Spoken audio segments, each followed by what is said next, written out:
Russian విప్లవం 9th క్లాస్‌లోని Russian విప్లవం గురించి చెప్పుకుంటున్నామండి. ప్రతి లైన్ కూడా ఎక్స్‌ప్లెయిన్ చేసుకుంటున్నాము. డీఎస్సీకి ఇందులో ప్రతి లైన్ కూడా ఇంపార్టెంటే. మీకు ఈ వీడియో గనుక నచ్చితే లైక్ చేయండి, షేర్ చేయండి, సబ్స్క్రైబ్ చేయండి. ఐరోపాలోని అతి తక్కువ పారిశ్రామికీకరణ చెందిన రాజ్యాలలో ఈ పరిస్థితి తారుమారైంది. 1917 అక్టోబర్ విప్లవం ద్వారా సామ్యవాదులు రష్యాలో ప్రభుత్వాన్ని స్వాధీనం చేసుకున్నారు. 1917 అక్టోబర్ విప్లవం ద్వారా సామ్యవాదులు రష్యాలో ప్రభుత్వాన్ని స్వాధీనం చేసుకున్నారు. ఫిబ్రవరి 1917లో రాచరికం పతనం అయ్యింది. ఫిబ్రవరి నెలలో 1917 సంవత్సరంలో రాచరికం పతనం. అక్టోబర్లో జరిగిన సంఘటనలను సాధారణంగా రష్యన్ విప్లవం అంటారు. అక్టోబర్లో జరిగిన సంఘటనలను సాధారణంగా ఏమంటారండి? రష్యన్ విప్లవం అంటారు. ఇది ఎలా జరిగింది? విప్లవం సంభవించినప్పుడు రష్యాలో సామాజిక, రాజకీయ పరిస్థితులు ఏమిటి? ఈ ప్రశ్నలకు సమాధానాలు ఇవ్వడానికి విప్లవానికి కొన్ని సంవత్సరాల ముందు రష్యాను పరిశీలిద్దాం. రష్యన్ సామ్రాజ్యం 1914. 1914లో జార్ నికోలస్ II రష్యాని దాని సామ్రాజ్యాన్ని పాలించాడు. 1914లో జార్ నికోలస్ II రష్యాను దాని సామ్రాజ్యాన్ని పాలించాడు. మాస్కో చుట్టూ ఉన్న భూభాగంతో పాటు రష్యన్ సామ్రాజ్యంలో ప్రస్తుత ఫిన్లాండ్, లాట్వియా, లిథువేనియా, ఎస్టోనియా, పోలాండ్లోని కొంత ప్రాంతం, ఉక్రెయిన్, బెలారస్ రష్యన్ సామ్రాజ్యంలో భాగాలుగా ఉండేవి. ఇది పసిఫిక్ వరకు విస్తరించింది. నేటి మధ్య ఆసియా దేశాలతో పాటు జార్జియా, ఆర్మేనియా, అజర్బైజాన్లు ఇందులో ఉండేవి. రష్యన్ ఆర్థోడాక్స్ క్రిస్టియానిటీ మెజారిటీ మతంగా ఉండేది. ఇది గ్రీక్ ఆర్థోడాక్స్ చర్చ్ నుండి ఏర్పడింది. ఎక్కడి నుండి ఏర్పడిందండి? గ్రీక్ ఆర్థోడాక్స్ చర్చ్ నుండి ఏర్పడింది.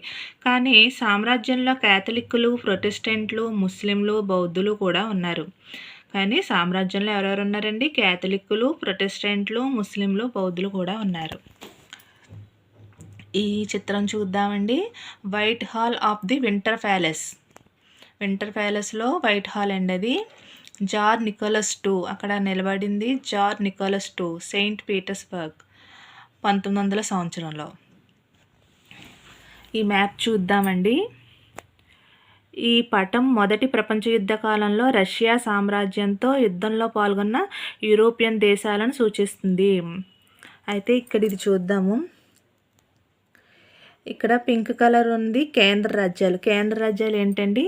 Germany, Austria, Hungary. ఇవి కేంద్ర రాజ్యాలు అన్నమాట. అయితే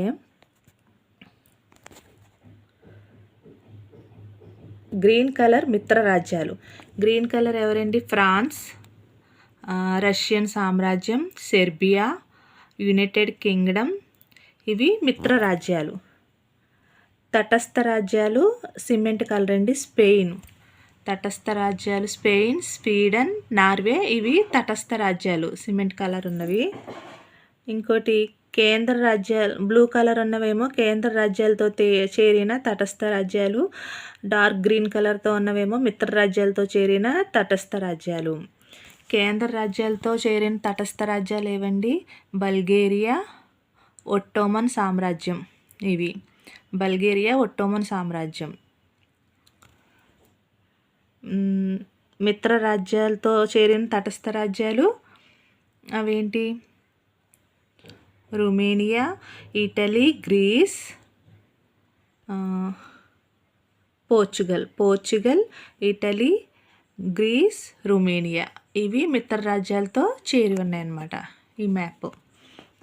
20వ శతాబ్దం ప్రారంభంలో రష్యాలోని అధిక శాతం ప్రజలు వ్యవసాయదారులుగా ఉన్నారు. రష్యా సామ్రాజ్య జనాభాలో దాదాపు 85% మంది వ్యవసాయం ద్వారా జీవనోపాధి పొందారు. ఈ నిష్పత్తి చాలా యూరోపియన్ దేశాల కంటే ఎక్కువగా ఉంది.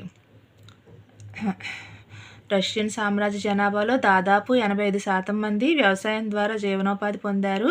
ఈ నిష్పత్తి ఎలా ఉందండి? యూరోపియన్ దేశాల కంటే కూడా ఎక్కువగా ఉంది. ఉదాహరణకు ఫ్రాన్స్, జర్మనీలలో ఈ నిష్పత్తి 40% నుండి 50% మధ్య ఉంది. సామ్రాజ్యంలోని సాగుదారులు అమ్మకం కోసం వారి సొంత అవసరాల కోసం ఉత్పత్తి చేశారు. రష్యా ప్రధానంగా ధాన్యం ఎగుమతిదారుగా ఉండేది.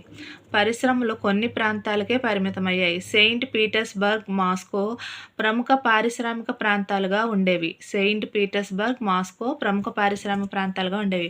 వృత్తి పనివారు ఎక్కువ భాగం ఉత్పత్తి చేసేవారు, కానీ క్రాఫ్ట్ వర్క్షాపులతో పాటు పెద్ద కర్మాగారాలు కూడా ఉండేవి.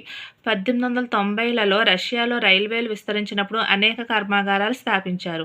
పరిశ్రమలో విదేశీ పెట్టుబడులు పెరిగాయి. బొగ్గు ఉత్పత్తి రెట్టింపయి ఇనుము, ఉక్కు ఉత్పత్తి 4 రెట్లు పెరిగింది. 1900 నాటికి కొన్ని ప్రాంతాల్లో ఫ్యాక్టరీ కార్మికులు, వృత్తి పనివారు దాదాపు సమానంగా ఉన్నారు. చాలా పరిశ్రమలు పారిశ్రామికవేత్తల ప్రైవేట్ ఆస్తిగా ఉండేవి. పెద్ద కర్మాగారాలలో కనీస వేతనాలు, పరిమిత పని గంటలు ఉండేలా ప్రభుత్వం పర్యవేక్షించేది. కానీ ఫ్యాక్టరీ పర్యవేక్షణాధికారులు నిబంధనలను ఉల్లంఘించడాన్ని అరికట్టలేకపోయారు. కర్మాగారాలలో పని గంటలు 10 లేదా 12తో పోలిస్తే చేతి వృత్తుల కేంద్రాల్లోనూ చిన్న వర్క్షాపుల్లో కొన్నిసార్లు 15 గంటలు ఉండేవి. వసతి గదులలోనూ డార్మిటరీలలోనూ ఏర్పాటు చేయబడేది. వసతి గదుల్లోనూ డార్మిటరీలలోనూ ఏర్పాటు చేయబడేది. కార్మికులు ఒక విభజింపబడిన సామాజిక సమూహంగా ఉండేవారు. కొంతమందికి తాము వచ్చిన గ్రామాలతో బలమైన సంబంధాలుండేవి. మరి కొంతమంది నగరాల్లో స్థిర నివాసం ఏర్పరచుకున్నారు. కార్మికులను నైపుణ్యం ఆధారంగా విభజించబడ్డారు. సెయింట్ పీటర్స్బర్గ్లో ఒక లోహ కార్మికుడు ఇలా గుర్తు చేసుకున్నాడు: లోహ కార్మికులు ఇతర కార్మికులలో తమను తాము కులీనులుగా భావించారు. వారి వృత్తులకు ఎక్కువ శిక్షణ, నైపుణ్యం అవసరమవుతుంది. 1914 నాటికి ఫ్యాక్టరీ శ్రామిక శక్తిలో 31% మంది మహిళలు ఉన్నారు, కానీ వారికి పురుషుల కంటే తక్కువ జీతం చెల్లించేవారు. పురుషుల వేతనంలో 4/3 వంతులు కార్మికుల మధ్య విభజనలకు అనుగుణంగా వారి దుస్తులు, ప్రవర్తన రీతులు ఉండేవి. దుస్తులు, మర్యాదల్లో కూడా కార్మికుల మధ్య విభజనలను చూపించారు. నిరుద్యోగం లేదా ఆర్థిక ఇబ్బందుల సమయాల్లోనూ సభ్యులకు సహాయం చేయడానికి కొంతమంది కార్మికులు సంఘాలను ఏర్పాటు చేశారు, కానీ అలాంటి సంఘాలు తక్కువగా ఉన్నాయి. తమలో విభేదాలు ఉన్నప్పటికీ తొలగింపులు, పని పరిస్థితుల గురించి యజమానులతో విభేదించి సమ్మె చేసేందుకు కార్మికులు ఏకమయ్యారు. ఈ సమ్మెలు 1896, 1897లో వస్త్ర పరిశ్రమలో, 1902లో లోహ పరిశ్రమలో తరచుగా జరిగాయి. గ్రామీణ ప్రాంతాల్లో ఎక్కువ భూమిని రైతులు సాగు చేశారు, కానీ సంపన్నులు, రాజులు, ఆర్థోడాక్స్ చర్చికి పెద్ద మొత్తంలో ఆస్తులు ఉండేవి. కార్మికుల మాదిరిగానే రైతులు కూడా విభజించబడ్డారు. పై చిత్రం చూద్దామండి. యుద్ధానికి ముందు సెయింట్ పీటర్స్బర్గ్లోని నిరుద్యోగ రైతులు. వీళ్ళు చారిటబుల్ కిచెన్లలో తినడం, పేదల ఇళ్లల్లో నివసించడం ద్వారా చాలామంది జీవించారు. యుద్ధానికి ముందు సెయింట్ పీటర్స్బర్గ్లో నిరుద్యోగ రైతులు చారిటబుల్ కిచెన్లో తినేవారండి. పేదల ఇళ్లల్లో నివసించడం ద్వారా చాలామంది జీవించారనమాట. కింద చిత్రం. విప్లవానికి ముందు రష్యాలో డార్మిటరీలలోని బంకర్లలో నిద్రిస్తున్న కార్మికులు. విప్లవానికి ముందు రష్యాలో డార్మిటరీలలోని బంకర్లలో నిద్రిస్తున్న కార్మికులు. వారు షిఫ్టులలో పడుకున్నారు. వారి కుటుంబాలను వారితో ఉంచుకోలేరు. వారు కూడా ప్రగాఢమైన మత విశ్వాసాలు గలవారు, కానీ కొన్ని సందర్భాలలో తప్ప వారికి ప్రభువుల పట్ల గౌరవం ఉండేది కాదు. రైతులకండి. ప్రభువులకు స్థానిక ప్రజాదరణ ద్వారా కాకుండా జార్కు సేవ చేయడం ద్వారా అధికారం, హోదా లభించేవి. ఇది ఫ్రెంచ్ విప్లవ సమయంలోని ఫ్రాన్స్ వలె కాకుండా బ్రిటనీలోని రైతులు ప్రభువులను గౌరవించి వారి కోసం పోరాడారు. ఇక్కడ అలా జరగలేదు. రష్యాలో రైతులు తమకు ప్రభువుల భూమి తమకు ఇవ్వాలని కోరుకున్నారు. వారు తరచుగా కౌలు చెల్లించడానికి నిరాకరించి భూస్వాములను కూడా హత్య చేశారు. 1902లో ఇది దక్షిణ రష్యాలో పెద్ద ఎత్తున జరిగింది. 1905లో ఇటువంటి సంఘటనలు రష్యా అంతటా జరిగాయి. రష్యన్ రైతులు ఇతర యూరోపియన్ రైతుల నుండి మరొక విధంగా భిన్నంగా ఉండేవారు.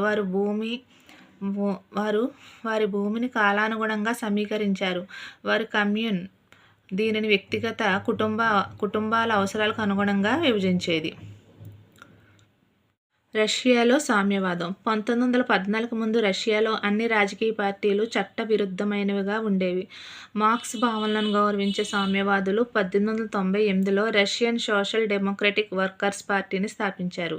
1898లో సామ్యవాదులు రష్యన్ సోషల్ డెమోక్రటిక్ వర్కర్స్ పార్టీని స్థాపించారు. అయినప్పటికీ ప్రభుత్వ నిబంధనల కారణంగా అది చట్టవిరుద్ధమైన సంస్థగా పనిచేయవలసి వచ్చింది.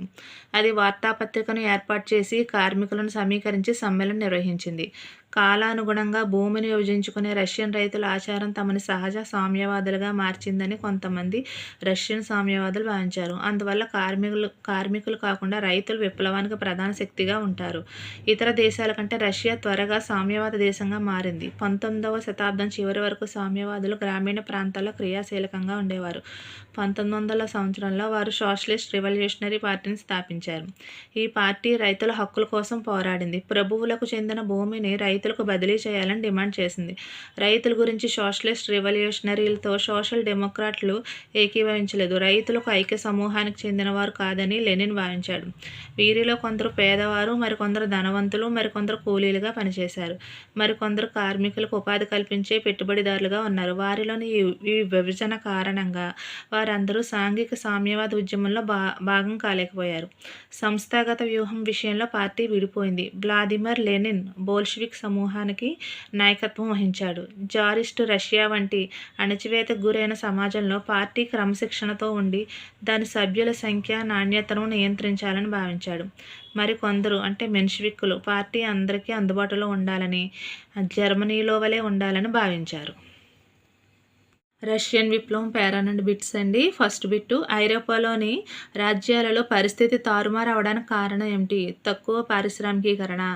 ఐరోపాలోని రాజ్యాల్లో పరిస్థితి తారుమారు అవడానికి కారణం తక్కువ పారిశ్రామికీకరణ. 2, 1917లో ఏ విప్లవం ద్వారా సామ్యవాదులు రష్యాలో ప్రభుత్వాన్ని స్వాధీనం చేసుకున్నారు? అక్టోబర్ విప్లవం ద్వారా 1917లో సామ్యవాదులు రష్యాలో ప్రభుత్వాన్ని స్వాధీనం చేసుకున్నారు. 3, 1917లో ఏ నెలలో రాచరికం పతనమైంది? ఫిబ్రవరి నెలలో 1917లో రాచరికం పతనం అయ్యింది. 4, 1914లో రష్యాను దాని సామ్రాజ్యాన్ని ఎవరు పాలించారు? జార్ నికోలస్ II పాలించారు. 1914లో రష్యాను దాని సామ్రాజ్యాన్ని ఎవరు పాలించారు? Jar Nicholas II. 5, రష్యన్ సామ్రాజ్యంలో ఏవి భాగాలుగా ఉండేవి? మాస్కో చుట్టూ ఉన్న భూభాగం రష్యన్ సామ్రాజ్యంలో ప్రస్తుత ఫిన్లాండ్, లాట్వియా, లిథువేనియా, ఎస్టోనియా, పోలాండ్లోని కొంత ప్రాంతం, ఉక్రెయిన్, బెలారస్ రష్యన్ సామ్రాజ్యం భాగాలుగా ఉండేవి. రష్యన్ సామ్రాజ్యంలో ఏవి భాగాలుగా ఉండేవండి? మాస్కో చుట్టూ ఉన్న భూభాగం రష్యన్ సామ్రాజ్యంలో ప్రస్తుతం ఉన్న ఫిన్లాండ్, లాట్వియా, లిథువేనియా, ఎస్టోనియా, పోలాండ్లోని కొంత ప్రాంతం, ఉక్రెయిన్, బెలారస్ రష్యన్ సామ్రాజ్యంలో భాగంగా ఉండేవి. మరో బిట్టండి, రష్యన్ సామ్రాజ్యం ఎక్కడి వరకు విస్తరించింది? పసిఫిక్ వరకు విస్తరించింది. రష్యన్ సామ్రాజ్యం పసిఫిక్ వరకు విస్తరించింది. 7, నేటి మధ్య ఆసియా దేశాలతో పాటు జార్జియా, ఆర్మేనియా, అజర్బైజాన్లు ఎందులో ఉండేవి? రష్యన్ సామ్రాజ్యంలో ఉండేవి. నేటి మధ్య ఆసియా దేశాలతో పాటు జార్జియా, ఆర్మేనియా, అజర్బైజాన్లు రష్యన్ సామ్రాజ్యంలో ఉండేవి. 8, రష్యన్లో ఏది మెజారిటీ మతంగా ఉండేది? ఆర్థోడాక్స్ క్రిస్టియానిటీ మెజారిటీ మతంగా ఉండేది. 9, ఆర్థోడాక్స్ క్రిస్టియానిటీ మతం ఎలా ఏర్పడింది? గ్రీక్ ఆర్థోడాక్స్ చర్చి నుండి ఏర్పడింది. 10, ఈ రష్యన్ సామ్రాజ్యంలో ఉన్న ఇతర మతస్థులు ఎవరు? క్యాథలిక్కులు, ప్రొటెస్టెంట్లు, ముస్లింలు, బౌద్ధులు. 11, 1900 సంవత్సరంలో సెయింట్ పీటర్స్బర్గ్లో జార్ నికోలస్ IIను White Hall of the Winter ప్యాలెస్లో ఉన్న చిత్రాన్ని ఎవరు చిత్రించారు? ఎర్నెస్ట్ లిప్గార్డ్ చిత్రించారు. ఆర్థిక వ్యవస్థ సమాజం అనే పేరండి వచ్చిన బిట్లండి. 1, 20వ శతాబ్దం ప్రారంభంలో రష్యాలోని అధిక శాతం ప్రజలు ఏ వృత్తిలో ఉన్నారు? వ్యవసాయదారులుగా ఉన్నారు. 20వ శతాబ్దం ప్రారంభంలో రష్యాలోని అధిక శాతం ప్రజలు వ్యవసాయదారులుగా ఉన్నారు. 2, రష్యా సామ్రాజ్య జనాభాలో దాదాపు ఎంత శాతం మంది వ్యవసాయం ద్వారా జీవనోపాధి పొందుతున్నారు? 85% మంది జనాభా జీవనోపాధి పొందుతున్నారు. రష్యన్ సామ్రాజ్య జనాభాలో దాదాపు 85% మంది వ్యవసాయం ద్వారా జీవనోపాధి పొందుతున్నారు. 3, ఈ నిష్పత్తి చాలా యూరోపియన్ దేశాల కంటే ఏ విధంగా ఉంది? ఎక్కువగా ఉంది. 4, ఉదాహరణకు ఫ్రాన్స్, జర్మనీలో ఈ నిష్పత్తి ఏ విధంగా ఉంది? 40% నుండి 50% మధ్య ఉంది. ఉదాహరణకు ఫ్రాన్స్, జర్మనీలో ఈ నిష్పత్తి 40% నుండి 50% మధ్య ఉంది. 5, సామ్రాజ్యంలోని సాగుదారులు దేనికోసం ఉత్పత్తి చేశారు? అమ్మకం కోసం, వారి సొంత అవసరాల కోసం. సామ్రాజ్యంలోని సాగుదారులు అమ్మకం కోసం, వారి సొంత అవసరాల కోసం ఉత్పత్తి చేశారు. 6. రష్యా ప్రధానంగా ఏ ఎగుమతిదారుగా ఉండేది? ధాన్యం ఎగుమతిదారుగా ఉండేది. 7. పరిశ్రమలు కొన్ని ప్రాంతాలకే పరిమితమయ్యాయి. వాటిలో ప్రముఖ పారిశ్రామిక ప్రాంతాలు ఉన్నవి ఏవి? Saint Petersburg, Moscow. పరిశ్రమలు కొన్ని ప్రాంతాలకే పరిమితమయ్యాయి.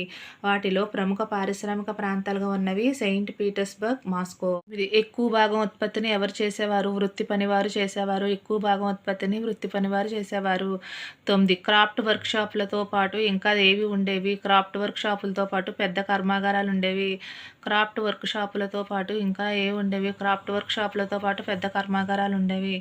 1890లలో రష్యాలో ఏవి విస్తరించినప్పుడు అనేక కర్మాగారాలను స్థాపించారు? రైల్వేలు విస్తరించినప్పుడు అనేక కర్మాగారాలు స్థాపించారు. 11. పరిశ్రమలలో ఎటువంటి పెట్టుబడులు పెరిగాయి? విదేశీ పెట్టుబడులు పెరిగాయి. పరిశ్రమలలో ఎటువంటి పెట్టుబడులు పెరిగాయి? విదేశీ పెట్టుబడులు పెరిగాయి. రష్యాలో రైల్వేలు విస్తరించడం వల్ల విదేశీ పెట్టుబడులు పెట్టడంలో ముడి సరుకుల మార్పులు ఏమిటి? బొగ్గు ఉత్పత్తి రెట్టింపు అయ్యింది. ఇనుము ఉక్కు ఉత్పత్తి 4 రెట్లు పెరిగింది. రష్యాలో రైల్వేలు విస్తరించడం వల్ల విదేశీ పెట్టుబడులు పెట్టడంలో ముడి సరుకుల మార్పులు ఏమిటి? బొగ్గు ఉత్పత్తి రెట్టింపు అయింది. ఇనుము ఉక్కు ఉత్పత్తి 4 రెట్లు పెరిగింది. 13. 1900 నాటికి కొన్ని ప్రాంతాల్లో ఫ్యాక్టరీ కార్మికులు వృత్తి పనివారు ఏ విధంగా ఉన్నారు? ఫ్యాక్టరీ కార్మికులు వృత్తి పనివారు సమానంగా ఉన్నారు. 1900 నాటికి కొన్ని ప్రాంతాల్లో ఫ్యాక్టరీ కార్మికులు వృత్తి పనివారు సమానంగా ఉన్నారు. 14. చాలా పరిశ్రమలు పారిశ్రామికవేత్తలకు ఎటువంటి ఆస్తిగా ఉండేవి? ప్రైవేట్ ఆస్తిగా ఉండేవి. 15. ప్రభుత్వం పెద్ద కర్మాగారాలను ఏ విధంగా పర్యవేక్షించేది? కనీస వేతనాలు, పరిమిత పని గంటలు ఈ విధంగా పర్యవేక్షించేది. 16. పెద్ద కర్మాగారాల్లో నిబంధనలు ఉల్లంఘించడాన్ని ఎవరు అరికట్టలేకపోయారు? ఫ్యాక్టరీ పర్యవేక్షణాధికారులు.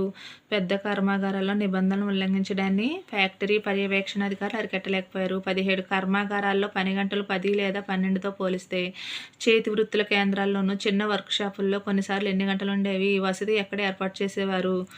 15 గంటల పని ఉండేది. వసతి గదుల్లోనూ డార్మిటరీల్లోనూ ఏర్పాటు చేసేవారు. 18. రష్యన్ సమాజంలో కార్మికులు ఏ విధంగా ఉండేవారు? ఒక విభజింపబడిన సామాజిక సమూహంగా ఉండేవారు. కొంతమందికి తాము వచ్చిన గ్రామాలతో బలమైన సంబంధాలు ఉండేవి. మరి కొంతమంది నగరాల్లో స్థిర నివాసం ఏర్పరచుకున్నారు. 19.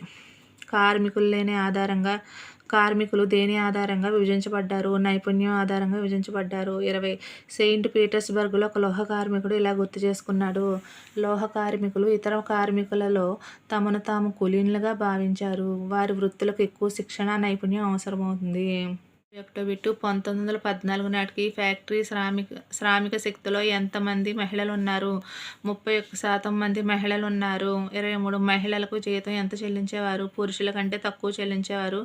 అంటే పురుషుని వేతనంలో 4/3 వంతులు. 24. కార్మికుల మధ్య విభజనలకు అనుగుణంగా ఏవి ఉండేవి? వారి దుస్తులు, ప్రవర్తన రీతులు ఉండేవి. 25. దుస్తులు, మర్యాదలలో కూడా ఎవరి మధ్య విభజనలను చూపించారు? కార్మికుల మధ్య విభజనలను చూపించారు. 26. నిరుద్యోగం లేదా ఆర్థిక ఇబ్బందుల సమయాల్లో సభ్యులకు సహాయం చేయడానికి కొంతమంది కార్మికులు ఏవి ఏర్పాటు చేశారు? సంఘాలను ఏర్పాటు చేశారు. కానీ అలాంటి సంఘాలు తక్కువగా ఉన్నాయి. 27. తమలో విభేదాలు ఉన్నప్పటికీ తొలగింపులు, పని పరిస్థితుల గురించి ఎవరితో విభేదించి సమ్మె చేసేందుకు కార్మికులు ఏకమయ్యేవారు? యజమానులతో విభేదించి. 28. ఈ సమ్మెలు వస్త్ర పరిశ్రమలో, లోహ పరిశ్రమలో ఎప్పుడు జరిగాయి? 1896, 1897లో వస్త్ర పరిశ్రమలో, 1902లో లోహ పరిశ్రమలో తరచుగా జరిగాయి. 9. గ్రామీణ ప్రాంతాల్లో ఎంత భూమిని రైతులు సాగు చేశారు? ఎక్కువ భూమిని సాగు చేశారు. 30. రష్యన్ సామ్రాజ్యంలో పెద్ద మొత్తంలో ఎవరికి ఆస్తులు ఉండేవి?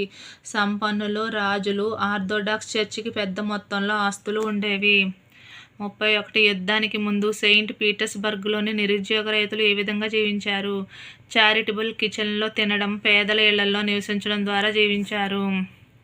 32. విప్లవానికి ముందు రష్యాలో కార్మికులు ఏ విధంగా జీవించారు? కార్మికులు డార్మిటరీలలోని బంకర్లలో నిద్రించేవారు. వారు షిఫ్టులలో పడుకునేవారు. వారి కుటుంబాలను వారితో ఉంచుకోలేరు. 38. 33 రష్యన్ రైతులు ఎటువంటి మత విశ్వాసాలను కలిగి ఉండేవారు? ప్రగాఢమైన మత విశ్వాసాలను కలిగి ఉండేవారు. 34 కానీ ఎవరి పట్ల రష్యన్ రైతులకు గౌరవం ఉండేది కాదు. ప్రభువుల పట్ల రష్యన్ రైతులకు గౌరవం ఉండేది కాదు. 35 ప్రభువులకు స్థానిక ప్రజాదరణ ద్వారా కాకుండా ఎవరికి సేవ చేయడం ద్వారా అధికారం, హోదా లభించేవి? జార్కి సేవ చేయడం ద్వారా అధికారం, హోదా లభించేవి. 36 ఫ్రెంచ్ విప్లవం సమయంలో ఫ్రాన్స్ వలె కాకుండా బ్రిటనీలోని రైతులు ఎవరిని గౌరవించి వారి కోసం పోరాడారు? ప్రభువులను గౌరవించి వారి కోసం పోరాడారు. 37 రష్యాలోని రైతులు తమకు ఎవరి భూమి ఇవ్వాలని కోరుకున్నారు? ప్రభువుల భూమి ఇవ్వాలని కోరుకున్నారు. 38 రష్యన్ రైతులు తరచుగా కౌలు చెల్లించడానికి నిరాకరించి ఎవరిని హత్య చేశారు? భూస్వాములను కూడా హత్య చేశారు. 39 1902లో ఈ రైతులు నిరసనలు, హత్యలు ఎక్కడ పెద్ద ఎత్తున జరిగాయి? దక్షిణ రష్యాలో జరిగాయి. 40 1905లో ఇటువంటి సంఘటనలు ఎక్కడ జరిగాయి? 1905లో ఇటువంటి సంఘటనలు రష్యా అంతటా జరిగాయి. 41 రష్యన్ రైతులు ఇతర ఏ రైతుల నుండి మరొక విధంగా భిన్నంగా ఉండేవారు? ఇతర యూరోపియన్ రైతుల నుండి మరొక విధంగా భిన్నంగా ఉండేవారు. 42 వారి భూమిని కాలానుగుణంగా సమీకరించి వారి కమ్యూన్ దీనిని ఏ అవసరాలకు అనుగుణంగా విభజించేది? వ్యక్తిగత కుటుంబ అవసరాలకు అనుగుణంగా విభజించేది. సామ్యవాదం పేరా నుండి బిట్లండి. ఫస్ట్ బిట్టు 1914 ముందు రష్యాలో అన్ని రాజకీయ పార్టీలు ఏ విధంగా ఉండేవి? చట్ట విరుద్ధమైనవిగా ఉండేవి. 2 మార్క్స్ భావనలను గౌరవించే సామ్యవాదులు ఏ సంవత్సరంలో రష్యన్ సోషల్ డెమోక్రటిక్ వర్కర్స్ పార్టీని స్థాపించారు? 1898 సంవత్సరంలో. 3 అయినప్పటికీ ప్రభుత్వ నిబంధనల కారణంగా ఏది చట్టవిరుద్ధమైన సంస్థగా పనిచేయవలసి వచ్చింది? Russian social democratic workers party. 4 ఏ పార్టీ వార్తాపత్రికను ఏర్పాటు చేసి కార్మికులను సమీకరించి సమ్మెను నిర్వహించింది? Russian social democratic workers party. 5 కాలానుగుణంగా భూమిని విభజించుకునే రష్యన్ రైతుల ఆచారం తమని ఎటువంటి సామ్యవాదులుగా మార్చిందని కొంతమంది రష్యన్ సామ్యవాదులు భావించారు? సహజ సామ్యవాదులుగా మార్చిందని భావించారు. 6 అందువల్ల కార్మికులు కాకుండా ఎవరు విప్లవానికి ప్రధాన శక్తిగా ఉన్నారు? రైతులు. 7 ఇతర దేశాల కంటే ఏ దేశంలో త్వరగా సామ్యవాద దేశంగా మారింది? రష్యా. 19వ శతాబ్దం చివరి వరకు ఎవరు గ్రామీణ ప్రాంతాల్లో క్రియాశీలకంగా ఉండేవారు? సామ్యవాదులు. 9 సోషలిస్ట్ రివల్యూషనరీ పార్టీని ఎప్పుడు స్థాపించారు? 1900 సంవత్సరంలో. 10 సోషలిస్ట్ రివల్యూషనరీ పార్టీ ఎవరి హక్కుల కోసం పోరాడింది? రైతుల హక్కుల కోసం. 11 ప్రభువులకు చెందిన భూమిని రైతులకు బదిలీ చేయాలని ఎవరు డిమాండ్ చేశారు? Socialist revolutionary party. 12 రైతుల గురించి సోషలిస్ట్ రివల్యూషనరీతో ఎవరు ఏకీభవించలేదు? సోషల్ డెమోక్రాట్లు. 13 రైతులు ఒక ఐక్య సమూహానికి చెందినవారు కాదని ఎవరు భావించారు? లెనిన్. 14 రైతులు ఒక ఐక్య సమూహానికి చెందినవారు కాదని లెనిన్ ఎందుకు భావించాడు? రైతులలో కొందరు పేదవారు ఉన్నారు, మరికొందరు ధనవంతులు ఉన్నారు, మరికొందరు కూలీలుగా పనిచేసేవారు ఉన్నారు, మరికొందరు కార్మికులకు ఉపాధి కల్పించే పెట్టుబడిదారులుగా ఉన్నారు. అందువల్ల లెనిన్ రైతులు ఒక ఐక్య సమూహానికి చెందినవారు కాదని భావించారు. 15 రైతులలో కొందరు పేదవారుగా, కొందరు ధనవంతులుగా, మరికొందరు కూలీలుగా, మరికొందరు పెట్టుబడిదారులుగా ఉన్నారు. ఈ విభజన కారణంగా వారందరూ ఏ ఉద్యమంలో భాగం కాలేకపోయారు? సాంఘిక సామ్యవాద ఉద్యమంలో భాగం కాలేకపోయారు. 16 ఏ విషయంలో పార్టీ విడిపోయింది? సంస్థాగత వ్యూహం విషయంలో పార్టీ విడిపోయింది. 17 బోల్షివిక్ సమూహానికి నాయకత్వం ఎవరు వహించారు? Vladimir Lenin. 18 జారిస్ట్ రష్యా వంటి అణచివేతకు గురైన సమాజంలో పార్టీ క్రమశిక్షణతో ఉండి దాని సభ్యుల సంఖ్య, నాణ్యతను నియంత్రించాలని ఎవరు భావించారు? Vladimir Lenin. 19 జర్మనీలో వలె పార్టీ అందరికీ అందుబాటులో ఉండాలని ఎవరు భావించారు? మెన్షివిక్కులు. జర్మనీలో వలె పార్టీ అందరికీ అందుబాటులో ఉండాలని ఎవరు భావించారు? మెన్షివిక్కులు.